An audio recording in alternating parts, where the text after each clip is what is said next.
Do. Oh, hi. I'm Lee Davis. Sorry, I was just in the middle of jamming with my band. Anyway, I've recently recorded several cover songs of some of my favorite death metal slash gore grind bands.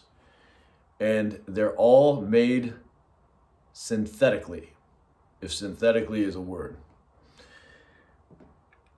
So, while this material might not have the integrity of a band that uses actual instruments, I composed or decomposed these cover songs with my utmost love and adoration and appreciation for these classic tunes that helped corrupt my mind as a youth. Now, before you start pointing fingers and making fun of me for doing all of my music synthetically, I want to remind everybody that my dreams of creating death metal and or gore grind were severely impaired growing up. In fact, there was a full-on assault on every creative endeavor I took upon myself. And but no, seriously, I've said it many times before, but when I look back on these bands and I remember so vividly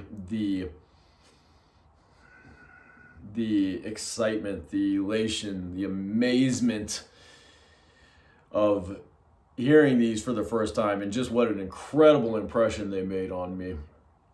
It meant a lot. I discovered just what I'd been looking for musically for so long, and MTV only there weren't too many resources. I mean, I had no social life. I had no friends, especially after the age of 12. I was removed from any kind of environment where I could grow and develop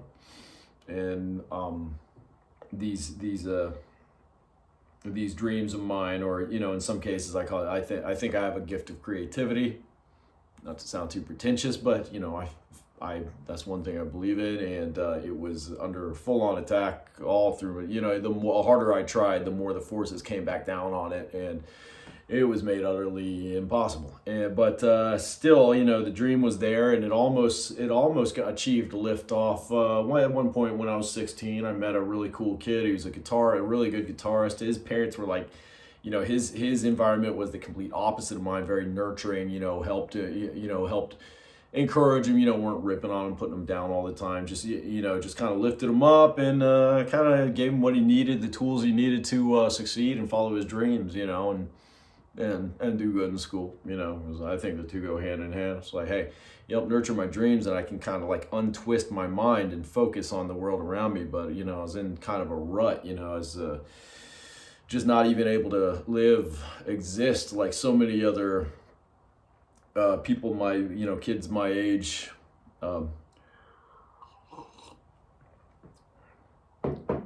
It just put me in quite a state, where I had these big dreams and I could not fulfill them, and it was very frustrating. And so at one point I threw it all away, and I started just drinking cheap beer and eating nachos over the weekends and watching lots and lots of horror movies. That's one thing I could do, but anyway, I didn't achieve those dreams. And I did manage to scrape by. So got a job, saved up enough money for a 4-track recorder, drum machine, a Lisa's drum machine, and made this really horrible, crappy, noisy grind garbage. And throughout the moving started directly after high school. Before anything, that previous band I told you about. One, I was becoming toxic. I do have to own up to my own the problems I created. I was under attack so much that I was already kind of becoming a drunken, kind of a jerk, and just all this frustration and pain I was kind of dealing with and internalizing kind of came out against my friends, and I had I did kind of hurt. I was toxic to people around me, but I was just too, not to get too deep into the background, but there are some reasons, and but I need to own that. But also the other thing I like to blame is the black metal trend. So I was real bitter at black metal for a while because all of a sudden all these death metal poser kids were saying, and not that this is a nice kid. I don't want to call him a poser, but he did. All of a sudden he was doing the black metal thing like full on. And I don't want to pick at myself. We could all look back on ourselves as teenagers and say, "Oh my God, I was sucked back then," But then, I don't want to judge too hard, but I mean, still, his music came out. He reformed the band. I was history. That hurt. But I mean, I kind of asked for it. I was not being very cooperative. I was just being kind of a pain in the neck. And. Well, I mean, that's where that went. That's when I almost achieved success, because if this dude had all the toys, he had all the goods, he had all the tools, he had all the stuff to like make this stuff happen. But anyway, at one point, I discovered bands like Dead Infection, Pathologist. I said there were some songs they made. I said, man, we got to like cover these songs. They're so cool. Let's play these, and then our own songs too. And I just remember trying to have that conversation. And yeah, so that's another thing. Looking back, I was probably being too demanding, expecting him to just be a miracle worker because he was a good guitarist, and just to appease grant every wish that just shot out of my inebriated mouth, Well, anyway, you can watch the individual. I'll make videos. I got a couple already in the bag. But you can hear me talk more at length and focus more on the songs that I've covered here. And just a brief history, I did, with that 4-track and the drum machine and a broken Ibanez guitar, I cranked out Noisy Grind Garbage. At one point, Decomposing Serenity, Witter gave me a lot of ideas. I started imitating Decomposing Serenity because it made more sense to just try and make shorter, simpler. I mean, ironically, Witter's like a really good musician and guitarist, so it doesn't make. But the way he kind of formulated his songs is like these short bursts of insane, crazy noise grind. I said, well, it makes more sense to go this route because I'm a terrible guitarist. I can probably pull off songs that are this short and just a lot of blasts, and maybe work in a couple grooves just for good measure, whatever I can manage, and. Anyway, yeah. But it was only in recent years, and, I still, it left this desire. I kept on trying to record stuff that really lived up to. Put it this way: I'd be listening to Autopsy or Carcass or something like that, and I'd say, I really want my album of this. I want something that just I can feel really good about, not just another noisy album. Those are fun to make, but I said I want to make my opus, and it's like I said, I hit the target a couple times over the years. I did when I was 22. I'm talking 20 years ago. I recorded a Web of Stung Vein and in my friend's studio. This one time, that's a whole other story, but I did end up living with a professional studio in the same house in a blessed 3 months of my life, one of the most amazing periods of my life. That kind of just adds up to what is normal for everybody else. It's just how how much in bondage my existence was for all those years. I got a 3-month little taste of freedom before certain toxic powers just destroyed it. But anyway, so I had moments like that, and great.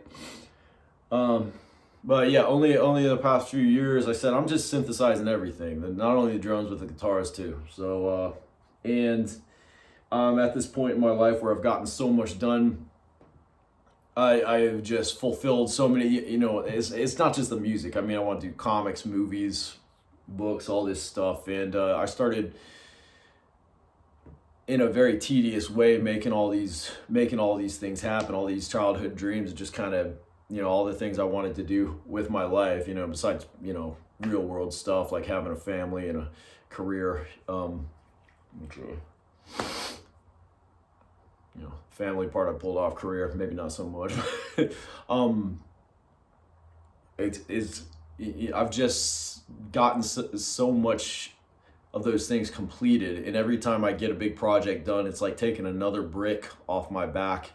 And I just feel a little more free. And every year I'm just closer and closer. And right about now, I dared say I'm done. And I lay down to bed one night and I was lying there and I said, oh man, I got to make that cover song of Empathological Necroticism. I can do it now. I've been, now that I synthesized music, I can do this. I had attempted it before, synthesizing it actually several years ago. It's been a little while that I've, experimented with this stuff, but more recently I learned how to, pretty basic, simple stuff, but I'm self-taught. No one here to help me, and, maybe not watching the right YouTube instructional videos.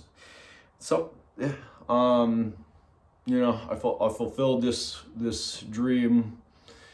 I made it's Surgically Enhanced Cadaver is the band. If you me and my crew here. Go to gaki.bandcamp.com. I almost forgot for a second. Okay, and yeah, the cover album, has all these has the cover songs, all the songs I was really determined to do.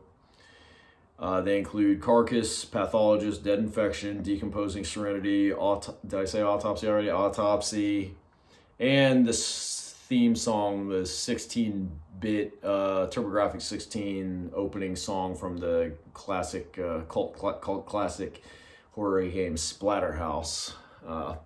It's up to your interpretation of how good or bad they turned out. I just did the best I could. They're not as amazing. They don't reach even being able to sit down and program these bit by bit. They're nowhere near as powerful or quality as the brilliant songs, that they're reconstruct, the original songs they're attempting to reconstruct.